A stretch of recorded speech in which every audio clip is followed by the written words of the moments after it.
Hi and welcome to the 5-Minute Business Boost, where you get to choose your 5-minute investment. I'm your host, Sam Hicks, and I'll be discussing topics under the headings of business development, marketing, photography, and much more. Welcome to the 5-Minute Business Boost. Today is the second of the two-part series, Digital Marketing Etiquette for Small Businesses, and this one is all about social media. So if you joined us last week, I talked about website etiquette, the do's and don'ts and cringeworthy moments to avoid online. Today I'm looking at social media, and this is where most people get tripped up, whether it's a shouting in all caps, oversharing, or forgetting to fact check before hitting post. So let's fix this together. So, posting with purpose. Your posting strategy doesn't need to be complicated. It just needs to be consistent. Quality always beats quantity.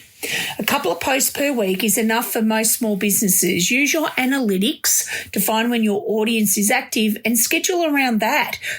See what they're embracing, whether they're engaging with stuff or liking or sharing.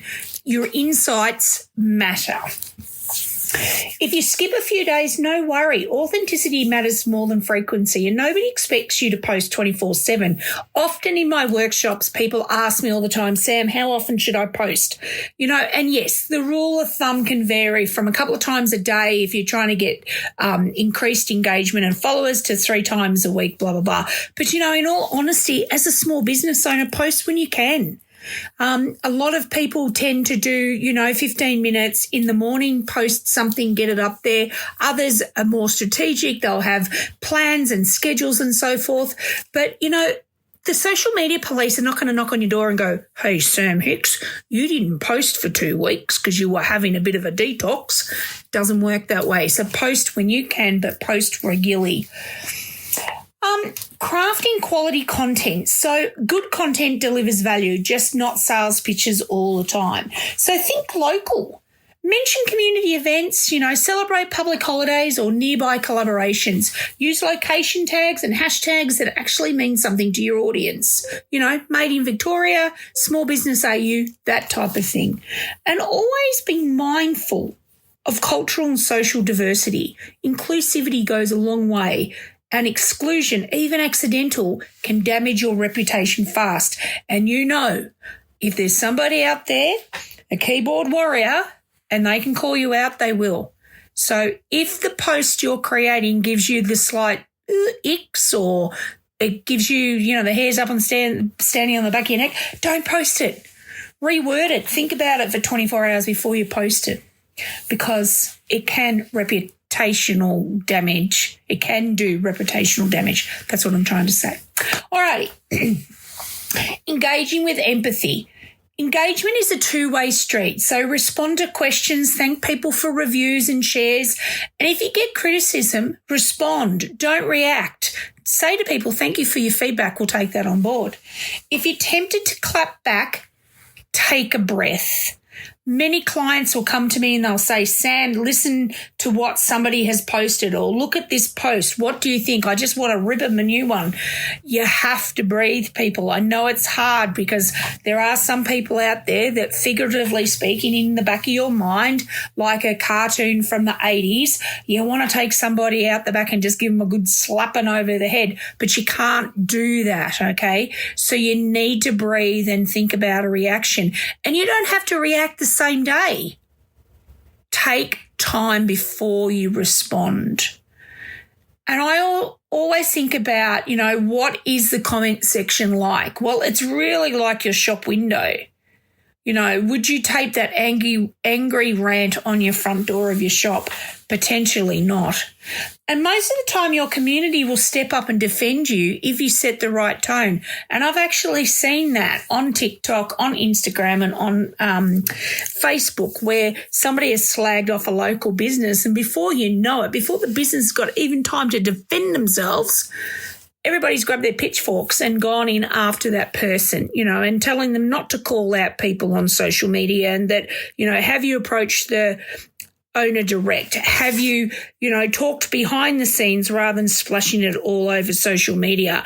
So, yeah, there are the keyboard warriors out there that, sometimes can be a little unhinged, or, they're forgetting their manners and that they wouldn't say this down the street to somebody in their face, but here they are, keyboard warring it, smashing it out on social media. So, you have to think about how people are going to react in your community. Respect and professionalism. Now, you need to respect others online. Credit photographers. Share posts ethically. If you're inspired by something but can't remember who created, just say so and tag them when you do find out. Balance is key. Not everything you post has to promote. Share tips, insights, community stories, things that add value to your followers' feeds. There's a couple of brands that I love that I follow that share jokes and memes and funny stories, and I love that. So have a think about the value. All right, platform-specific tips. So each platform deserves different manners. Facebook is great for those localized community connections and events. Instagram is about showing your story visually, behind the scenes, works wonders, testimonials, all of those type things.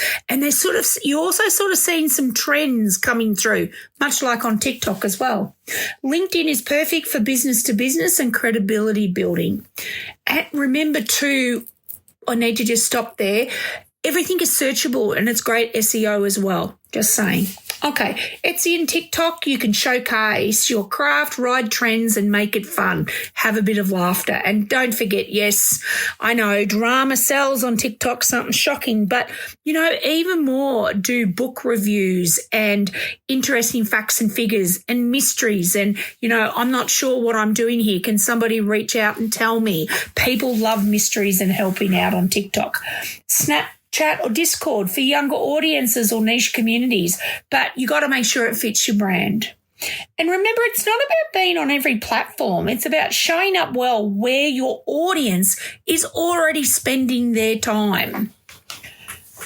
Now, recaps, do's and don'ts. Be respectful, people. Reply promptly and credit others. Keep your content professional and kind.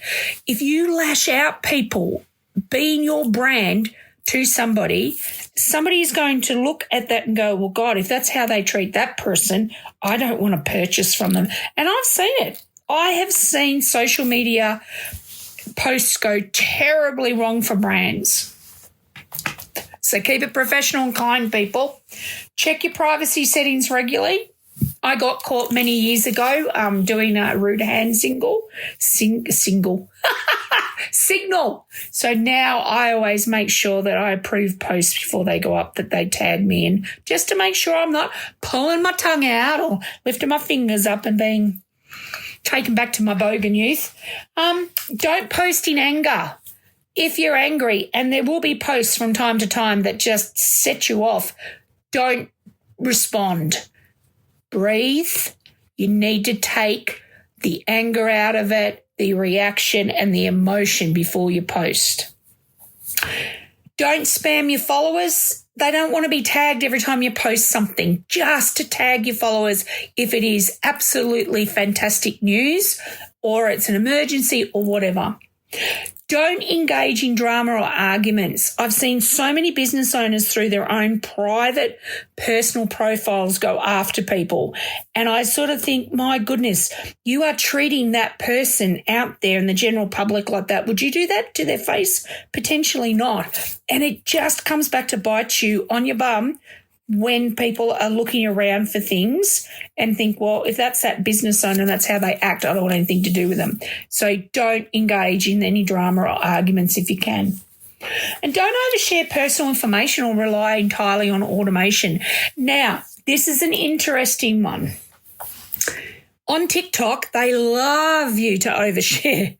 On Facebook, nobody really cares. Yes, you can build thousands of followers, but it gets down to engagement. So have a think about when you're posting, is this oversharing? Is this, if I read this and it wasn't me, it was somebody else, would it give me the irrits or the icks? If it does, don't do it.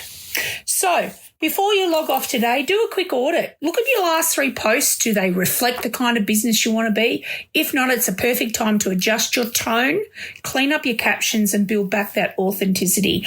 If you're doing it well, and your followers are increasing slowly but steadily, you're doing the right thing.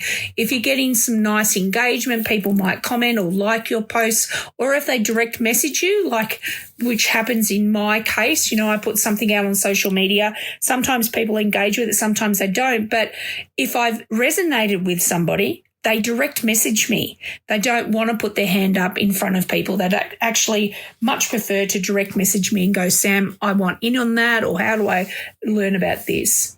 So thanks for tuning into this episode. This is the last of the 2-part special on digital marketing etiquette for small businesses. I know it's just a big kind overview. Hopefully I don't have to tell too many people how to behave online, but there have been some shockers. For upcoming workshops or one-on-one social media tutorials, check out the show notes or email me directly. Don't forget I do have that business pack that you can download.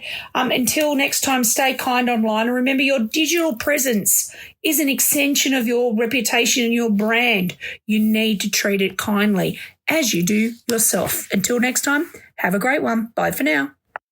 Thanks for listening to the 5-Minute Business Boost. For more information, follow me on socials, sign up for my newsie, or check out my website to see how we can work together to reach your small business goals. Remember, anything is possible, especially in the northeast of Victoria. Until next time, cheerio.